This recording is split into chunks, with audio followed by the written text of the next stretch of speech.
Sebelumnya, Assalamualaikum warahmatullahi wabarakatuh. Izin memperkenalkan diri, nama saya Dea Astuti dengan NPM 2023406405117. Saya di sini ingin mengulas materi yang berjudul teori belajar yang mendukung penggunaan media pembelajaran berbasis ICT. Dosen pengampu, Dr. Arman Mazizar Pendidikan. Berikut adalah teori behaviorisme. Belajar adalah aktivitas yang terjadi di dalam pemikiran dan dapat disimpulkan hanya dengan perilaku yang diamati. Perilaku dibentuk oleh kemungkinan penguatan untuk membentuk respon yang diinginkan. Yang pertama ada penguatan positif, yaitu meningkatkan perilaku yang diinginkan dengan imbalan. Yang kedua ada penguatan negatif, yaitu meningkatkan perilaku yang diinginkan dengan menekankan hadiah. Yang ketiga adalah hukuman, yaitu mengurangi perilaku yang tidak diinginkan dengan rangsangan negatif. Adapun prinsip teori behaviorisme, belajar disimpulkan dari perilaku, koneksi, stimulus, respon, membentuk perilaku, penguatan, memperkuat respon, rantai perilaku atau keterampilan. Pembelajaran harus memberikan rangsangan dan penguatan yang tepat untuk mencapai respon yang dipelajari yang diinginkan.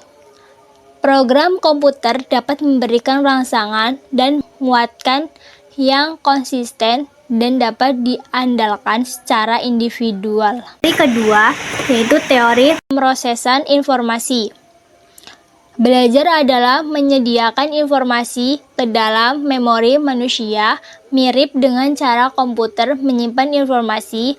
Ada 3 jenis, yaitu yang pertama, research sensorik untuk menerima informasi. Yang kedua, ada memori jangka pendek atau memori kerja STM untuk menahannya sementara. Yang ketiga, ada memori jangka panjang LTM untuk menyimpan informasi tanpa batas. Prinsip teori pemrosesan informasi, belajar disimpulkan dari perilaku. Belajar adalah menyediakan informasi ke dalam ingatan.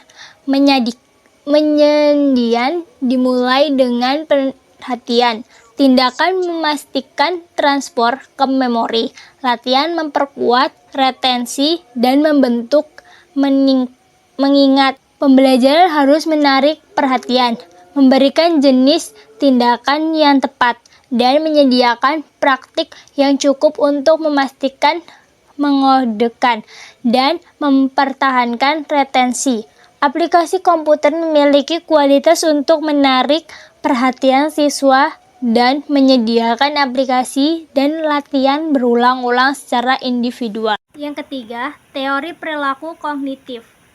Pembelajaran dibentuk dengan menyediakan kondisi instruksional yang optimal. Jenis keterampilan yang berbeda, misalnya konsep, aturan, pemecahan masalah, memerlukan kondisi belajar yang berbeda.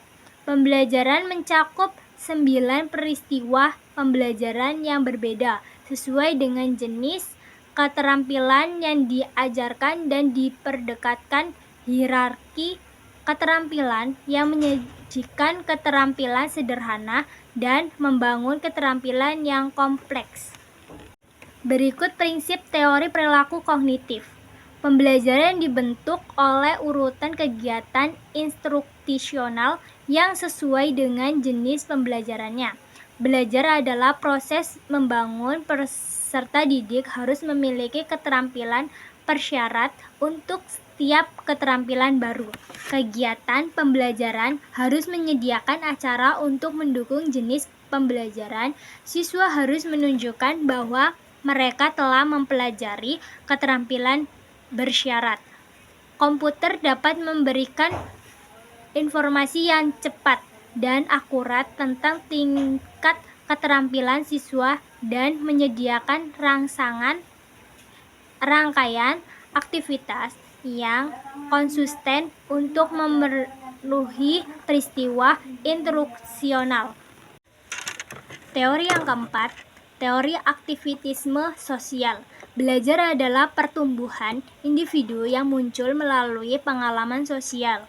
Perkembangan peserta didik didorong melalui aktivitas langsung yang terhubung dengan isu dan masalah dunia nyata. Kurikulum sekolah harus muncul dari minat siswa dan diajarkan sebagai topik yang terintegrasi, bukan sebagai keterampilan yang terpisah.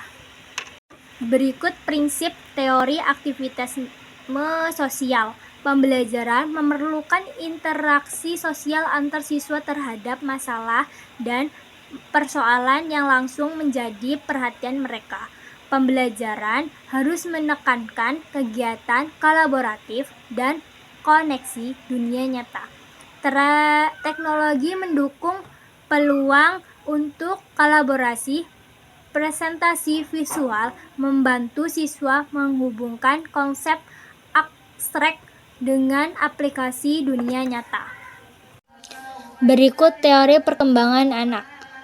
Belajar adalah pertumbuhan kognitif melalui pematangan neurologis dan sosial. Anak melalui tahapan perkembangan kognitif, sensorimotor, parapresional, konkret, dan operasi normal dengan berinteraksi dengan lingkungannya.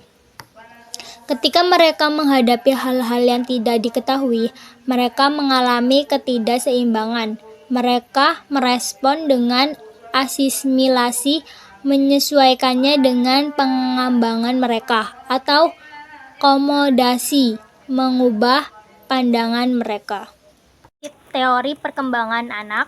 Kemampuan belajar berbeda pada setiap tahap perkembangan. Anak-anak maju melalui eksplorasi lingkungan mereka. Pembelajaran harus disesuaikan dengan tahapan pembelajaran siswa dan harus memberikan kesempatan untuk eksplorasi. Teknologi dapat menyediakan manipulatif elektronik yang mendukung kegiatan eksplorasi untuk berbagai tahapan perkembangan. Mungkin segitu saja pembahasan materi saya. Mohon maaf jika ada kata atau kalimat yang salah. Saya ucapkan terima kasih. Wassalamualaikum warahmatullahi wabarakatuh.